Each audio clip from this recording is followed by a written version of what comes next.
ఈరోజు ప్రొద్దున్నే నేను గడ్డి కట్టలు గోమాతలకు తీసుకురావడానికి వెళ్తున్నా. ఇక్కడ చూసినటువంటి పొలం మడి లోపల రైతు అగ్గి పెట్టడం జరిగింది. సుమారు ఇది 3 ఎకరాలు ఉంటుంది. ఇటు సైడ్ ఏమో చెరుకున్నది, ఇటు చెట్టు సైడు.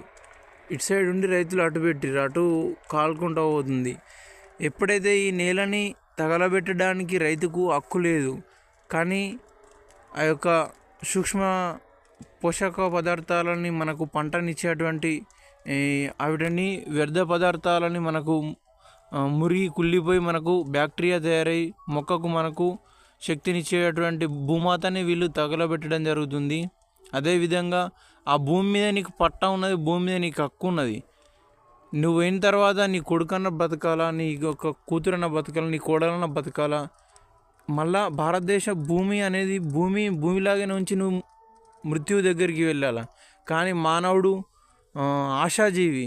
ఎట్లా అంటే ఇంకా కావాలి, నాకు ఇంకా కావాలి, చాలదు అని చెప్పేసి ఇంకా ఏదో ఉందని చెప్పేసి అలా అగ్గిపెట్టి ఆ యొక్క నేలను ఖరాబ్ చేయడం జరుగుతుంది. నేను ఇటువంటి యొక్క మెలకువల్ని నేను మొత్తానికి పూర్తిగా బైహాడ్ చేసిన. అందుకోసమే నేను చెప్పడం జరుగుతుంది. మీరు ఇప్పుడు గడ్డి ఉన్నది నాకు దున్నిపించుకోవడానికి ఒక గంట అయితే అనుకుంటారు, కానీ నేల మొత్తానికి ఖరాబ్ అయిపోతుంది. అదేవిధంగా నేలను కాపాడుకోవాలా. అప్పుడే మనకు సేంద్రియ విధానం లోపల మనం అడుగు పెట్టాల్సినటువంటి అవసరం ఉన్నది. ప్రతి ఒక్క రైతు మారాలి. ఇది మన యొక్క జీవనానికి తొలిమెట్టు. ఇక్కడనే మనం ఏం చేస్తున్నామంటే ముగించుకుంటున్నాం.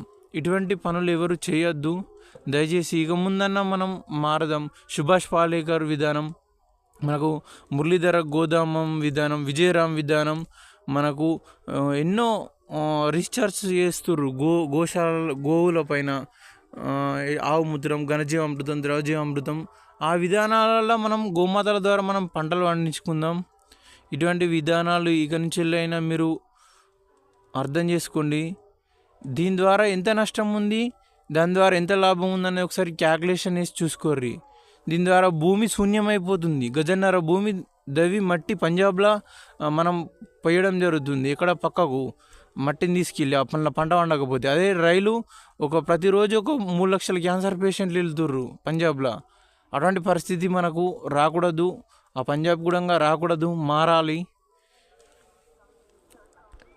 అందరికీ జై హింద్.